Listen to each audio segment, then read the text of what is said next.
Es decir, se volvió otra vez Arcángel Miguel. Pero bueno, señores, vamos a ver. ¿Cómo puede un arcángel, un ángel, un querubín, un hombre divinizado, un nefilín, un humanoide, redimir a nadie? ¿Quién pecó en el Edén? ¿Quién pecó? Pecó un arcángel, pecó un ángel, pecó la culebra, no, ni siquiera la culebra. ¿Quién pecó? Bueno, la culebra hizo mal, pero ¿quién pecó delante de Dios y no debía hacerlo? ¿Quién pecó?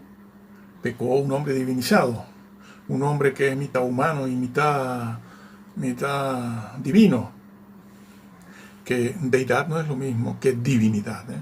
Bueno, ¿quién pecó? Un hombre. ¿Y quién puede redimir entonces? ¿Sobre quién cayó la sentencia? La sentencia de pena de muerte eterna recayó sobre un hombre. ¿Y quién tiene que pagar? Pues un hombre. ¿Y dónde está ese hombre que paga por eso? Hombre, Jesús de Nazaret es verdadero hombre y verdadero Dios. Otra persona no puede pagar. Otro ser de otra naturaleza no puede cargar con una culpa que no le corresponde. No puede redimir a nadie. No puede redimir a nadie. En el Edén pecó y cayó un hombre. Y ha de redimir un hombre perfecto. No un arcángel, ni un semidios, ni un humanoide. Un hombre. Por eso Jesús se asumió naturaleza humana. Esa palabra asumir no significa poseer. No es que Jesús poseyó y posee o tiene, como los demonios que se apoderan o se posesionan de una persona y la poseen, ¿no? Un demonio puede hacerlo. Un endemoniado, un ser humano puede estar endemoniado porque tiene un demonio. Sí, pero la naturaleza humana no pertenece al demonio. Ni al demonio le pertenece la naturaleza humana, ni la naturaleza humana a ella le pertenece el demonio, ¿no? Jesús no poseyó una naturaleza humana. No nació Jesús y entonces vino el Hijo de Dios y se metió dentro. Nada de eso. Eso es una herejía tremenda. Entonces Jesús no es verdadero hombre. No. Cuando concibió María, concibió allí dentro, en su vientre, concibió al hijo mismo. El Hijo mismo toma naturaleza, la asume en su propia esencia de deidad de Dios, la asume para sí. Es verdadero hombre. Por eso puede redimir. Por eso la redención se obró. Y el diablo fue vencido, claro. Porque un hombre dijo, sí se puede. Sí se puede. Por eso el Señor dijo, confiad, yo he vencido. Bueno, pues eso, así. Aparte de que los ángeles no tienen la santidad ni la perfección absoluta necesaria para redimir. No la tienen. Quien tenía que redimir era un ser perfecto, completamente santo. No santo como un gran profeta, como Elías o Isaías.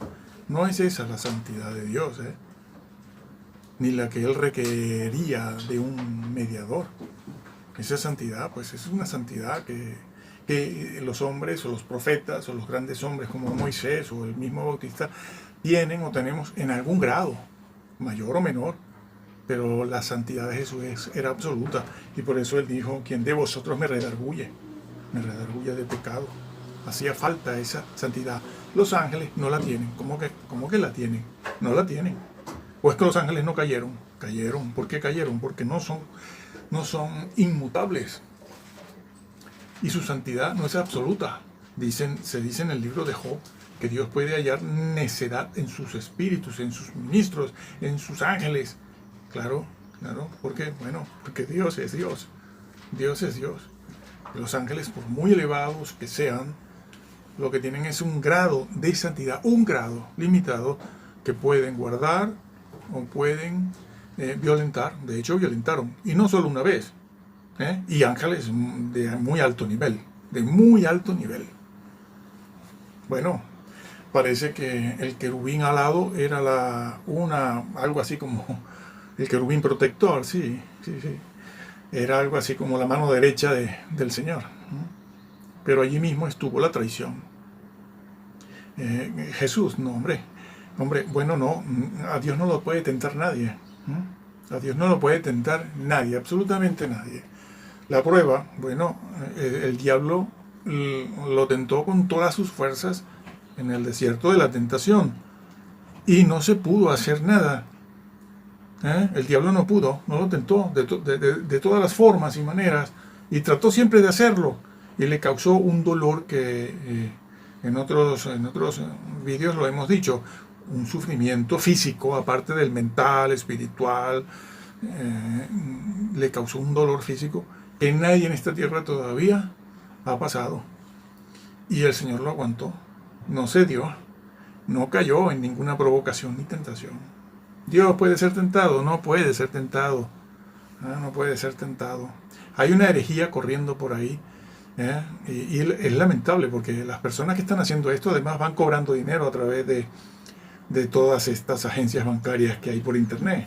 Sí, sí, claro, por supuesto. Es una manera de desglorificar al Señor. El Señor cuando dijo, ¿quién de vosotros me redarguya de pecado? Estaba simplemente diciendo lo mismo que se le dijo a María, el santo ser que nacerá. Allí se usa el vocablo ser. Véanlo en el original. ¿A qué se refiere ser? El santo ser. Allí la palabra santo no se refiere otra vez a... no trae el concepto de santidad que se le da a un profeta, ¿no? O a Moisés, por ejemplo. Repito otra vez. No, santo es la santidad de Dios, que es la santidad absoluta. Absoluta. Que su nombre es santo, no amor. Su nombre es santo. Y habita en santidad, dice Isaías. Él habita en santidad y se llama santo, con mayúscula. Bueno, el santo ser que nacerá, todo era santo. El Señor, cuando dijo, ¿quién de vosotros me redarguye de pecado?, estaba refiriéndose a que Él no había cometido, ni cometería, ni cometió, ni puede cometer un pecado de omisión o de comisión. Pero es que tampoco lo cometió de inclinación, ni de intención. Era un ser completamente libre, completamente santo, una santidad, la santidad de Dios la tenía Él. ¿Por qué? Porque Él tenía deidad. Su persona era deidad, Pero claro, algunos han dicho que para que entonces, si eso es así, como dice la Biblia, entonces él nunca podía ser tentado.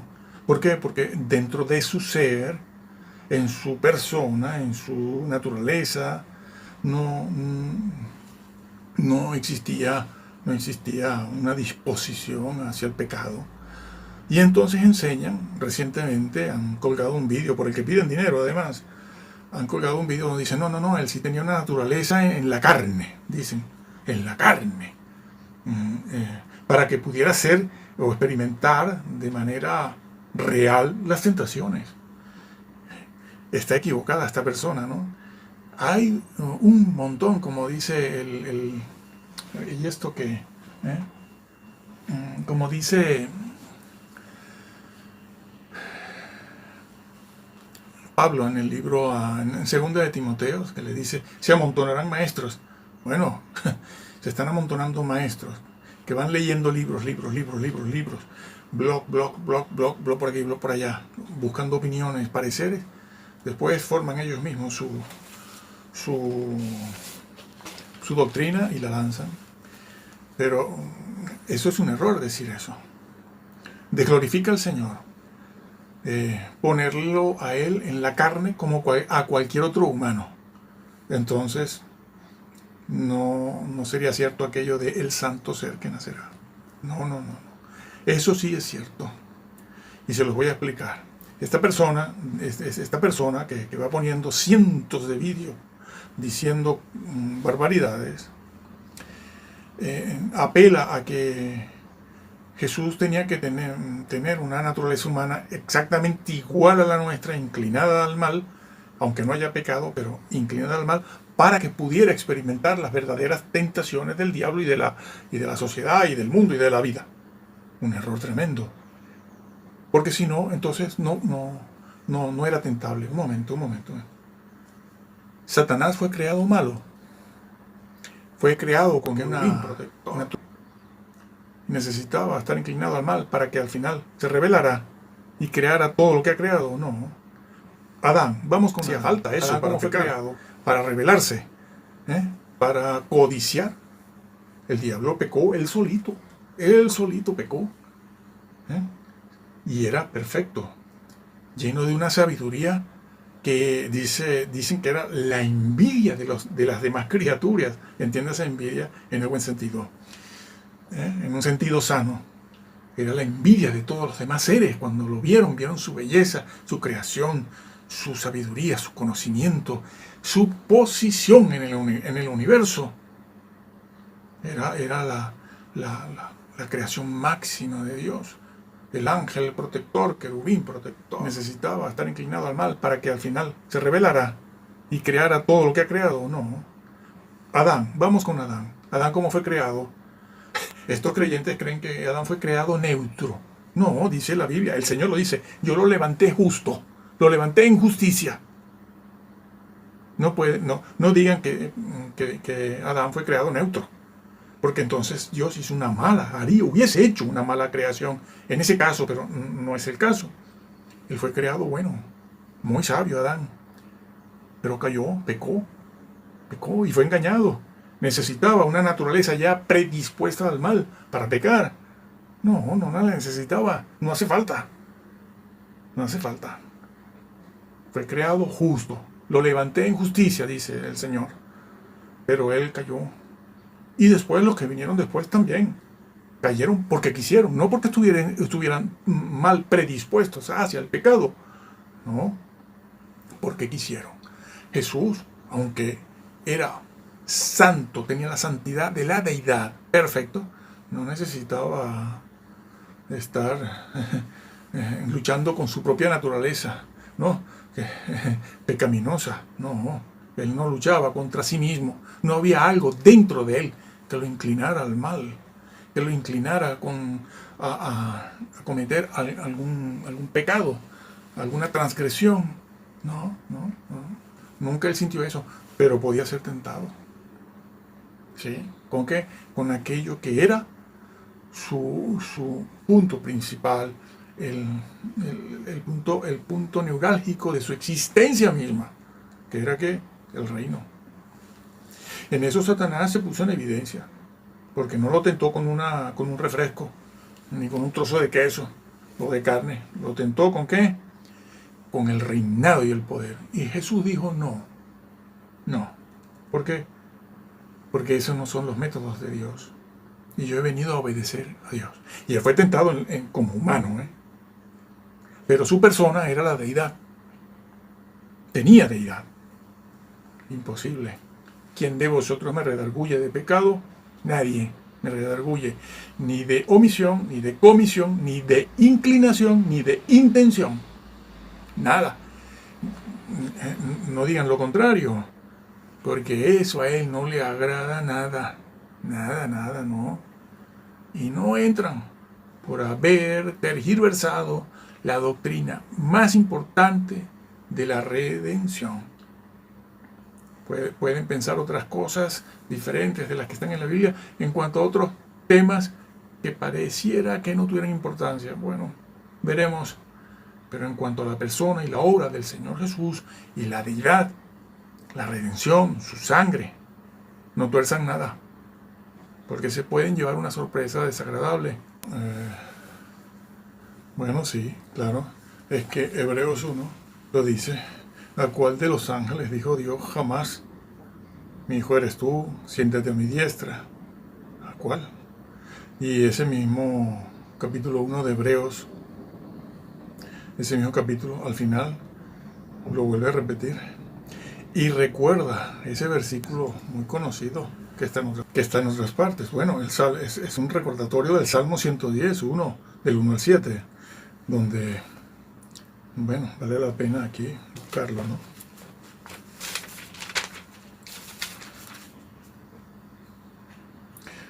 Allí dice el versículo 13 y 14, dice, pues, ¿a cuál de los ángeles dijo Dios jamás siéntate a mi diestra? Ese mi ángel no es un ángel normal, no es un arcángel, no es un querubín, un serafín, como tanto estamos repitiendo aquí. Ese mi ángel es una posesión especial. Ese ángel es sus entrañas. engendrado en el Padre. Y aquí lo dice, ¿al cuál de los ángeles siéntate a mi diestra? Hasta que ponga a tus enemigos por estrado de tus pies. Por cierto, que esta es una cita del Salmo 110, el versículo 7 o el 9, donde Yahvé le dice a Yahvé, también en el Salmo está, Yahvé le dice a Yahvé, Yahvé, siéntate a mi diestra hasta que ponga a tus enemigos vencidos por estrado de tus pies. ¿Sí? Eso del Salmo 110 es esto que está aquí en Hebreos 1, ¿no? Mi hijo eres tú, la cual de los ángeles dije, yo jamás eso te he engendrado hoy, a ninguno. Entonces, ¿quién es ese mi ángel? El ángel de Yahvé, que tiene deidad. Josué, Moisés, quita tu calzado de tus pies porque estás en terreno santo. Eso no lo dice ningún ángel, ni arcángel. Así que en el libro de Hebreos también está aquí. Sí, bueno, me parece escucharlo, ¿no? Pero es que eso mismo todo está dicho en el Salmo 2, muy conocido, ¿no? Vamos a ver.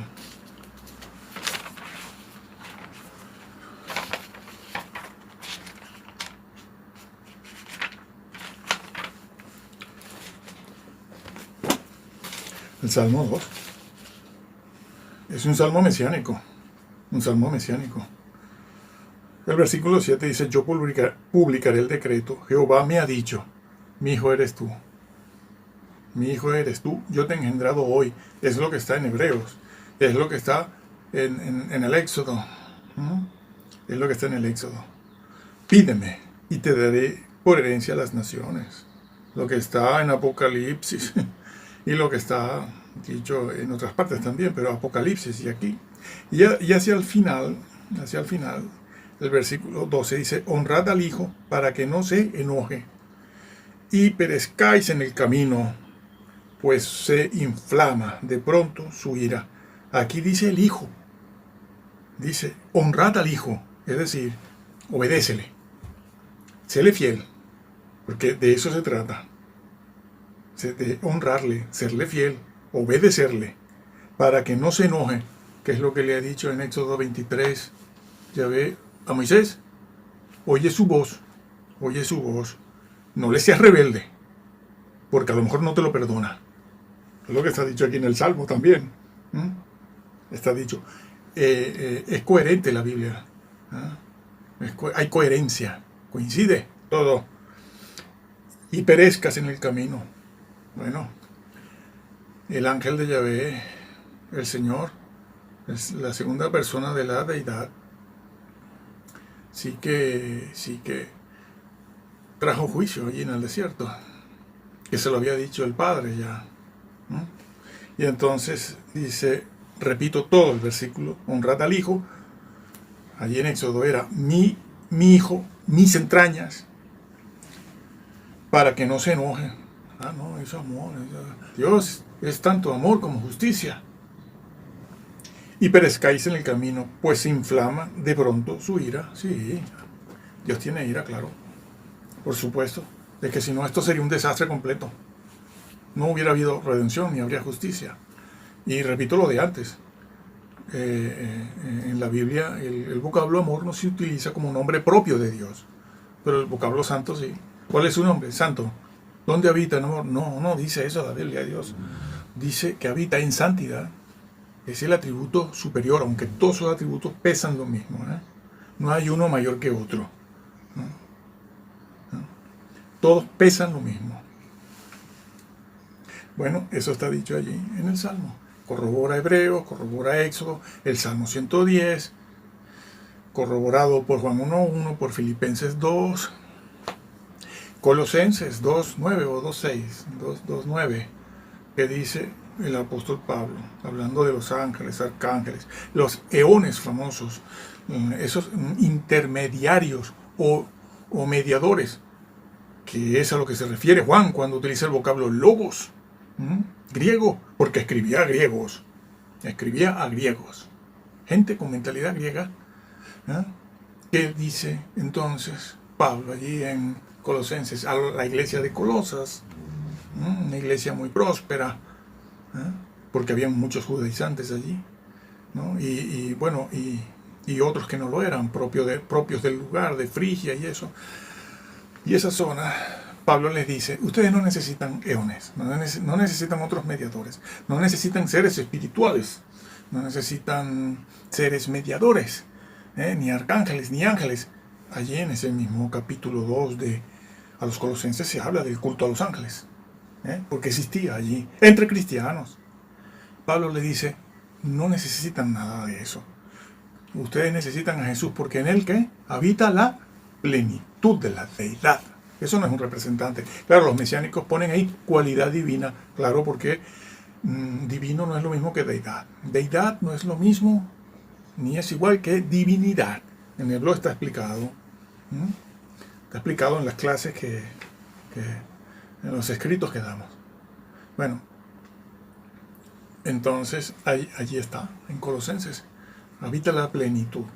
Porque en esa zona de Colosas, que está muy cerca de Éfeso, un poco más, si yo mal no recuerdo, a un costado, a unos kilómetros, está Hierápolis, la iglesia de la Odisea, muy próspera, aquella que no necesitaba nada. Cristianos que no necesitan nada porque son muy prósperos, muy inteligentes, muy sabios. Sí, sí. Bueno, pues allí habían herejías, y por esas herejías graves, que son las mismas que hay hoy, no entraban. No entran si desvirtúan el mensaje. No entran. Bueno, entonces, que eso es así. Sí, está dicho. En la iglesia apostólica esto se conocía, se sabía muy bien. Y en los padres de la iglesia, los 3, 4 primeros siglos, también. Bueno, nos hemos quedado francamente fríos de piedra cuando hemos visto que este señor es pues, un gran líder del adventismo. Grande en el sentido de que es un antiguo y de los que más adoran, que decía que solo había un arcángel, ¿no? Y para demostrar que solo existe un arcángel, y este es el arcángel Miguel para ellos, cita a Daniel 10, donde se dice Daniel 10, ahí el capítulo 10, el versículo 13, donde se dice, y vino para ayudarme, dice, entro de cabeza a mitad del versículo 13. Pero he aquí Miguel, uno de los principales príncipes, vino para ayudarme. Uno de los principales príncipes, es uno. El famoso vocablo Het o Ehat, como lo pronuncian ustedes, que significa los principales. Principales está en plural. Príncipes está en plural, señores. En toda la Biblia no hay un solo manuscrito, ni hebreo, ni la Septuaginta, que utilice o hable de los arcángeles como existiendo o habiendo uno solo, en singular. Esta frase no aparece en singular en ningún manuscrito antiguo, ninguno, sino siempre así. Y así lo leen ellos también. Uno de los principales, uno, si dice uno ya es uno entre varios, pero es que además lo refuerza el resto de la frase, uno de los principales, porque el arcángel Miguel es eso que decíamos antes, un principal, un jefe, es lo que quiere decir, un jefe, arcángel, uno de los principales. Habían varios principales entonces este que se va a nombrar es uno de los principales, y lo dice, principales, príncipes está en plural. Y este señor se dio el lujo de decir que era una mala traducción. Yo me he reventado durante años buscando el hebreo que diga o ponga esta frase en singular. No aparece.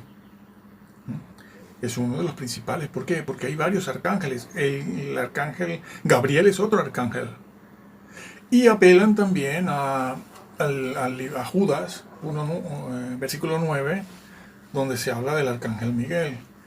Bueno, haciendo referencia o apoyándose en el libro de Enoc, porque no habla del arcángel Miguel.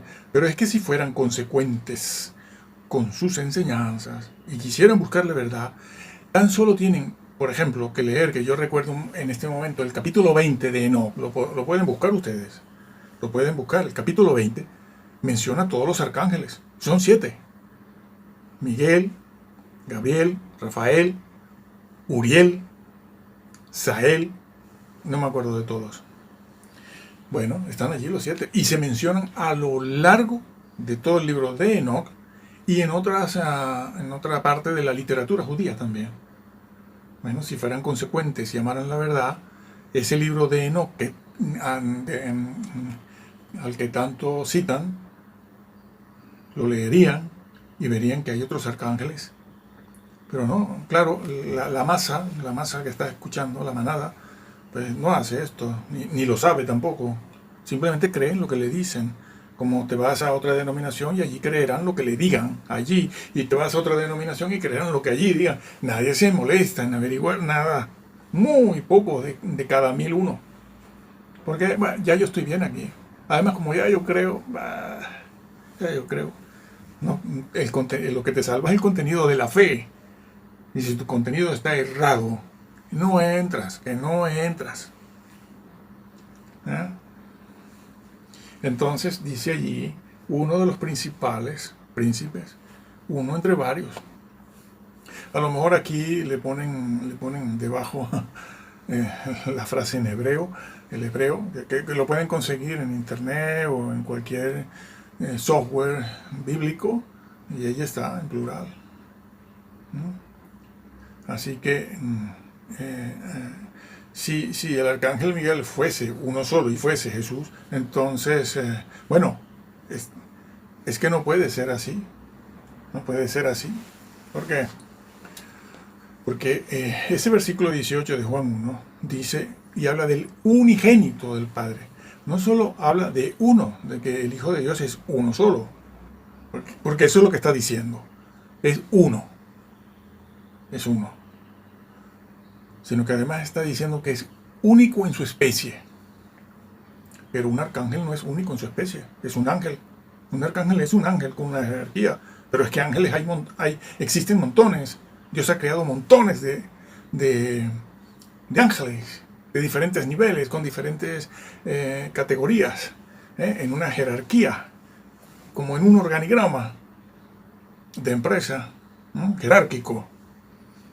Entonces, pero Jesús no entra dentro de esa categoría. No entra. ¿Por qué? Porque Jesús es unigénito, único hijo y además único en su especie. No existe, es decir, fuera de él en particular, no existe otro. No existe otro. No existe otro de esa especie. De esa especie. No existe. No existen muchos como él de esa especie. No, existe uno solo. El Hijo de Dios. No un hijo, sino el Hijo. En hebreo también se utiliza el artículo, por ejemplo, con el ángel de Yahvé en Génesis, cuando se le aparece a Moisés. Dice, el ángel. Algo que recordó también en el libro de Hechos, no sé si el capítulo 7 de Hechos, Esteban cuando daba el testimonio. Allí Esteban también se ve como entremezcla a los dos. Los dos, habla de Yahvé y habla de Dios y habla del ángel de Yahvé. Algo que más tarde hizo, comentando ese pasaje, lo hizo Ignacio de Antioquía también. Dice, no, es que ese ángel era Dios, era Jesús. Era Jesús. Creo que fue Ignacio de Antioquía. Y si no fue Ireneo de León. Señores, Jesús es Dios, tiene deidad. No sirve decir, bueno, mi pastor o mi líder o mi guía cree lo que él crea, yo creo lo mío. No, eres corresponsable con él porque tú estás con él y lo apoyas. Y él cuenta con tu presencia, tu asistencia y tu ayuda económica, financiera o tu ayuda de cualquier otra naturaleza. Te haces corresponsable. Estabas allí cómodamente sentadito, mientras otros estaban predicando la verdad. Y bueno, los tenías por allí, pero tú no les hacías caso. ¿Por qué? Porque era más difícil, ¿no? ¿A qué sí? Esas cosas son así. Bueno, sí. Yo no sé pronunciar el hebreo, pero es Ehad, Hazarin, Harishomin, algo así. Uno de los principales príncipes. El artículo está metido ahí, ¿no? No, no siempre aparece el artículo en hebreo separado como en castellano, hoy en día los idiomas modernos y esto. Bueno, pero ahí está, eso es, no hay más. Jesús no es un arcángel. Un arcángel no salió, no es engendrado por él, ni está en su seno.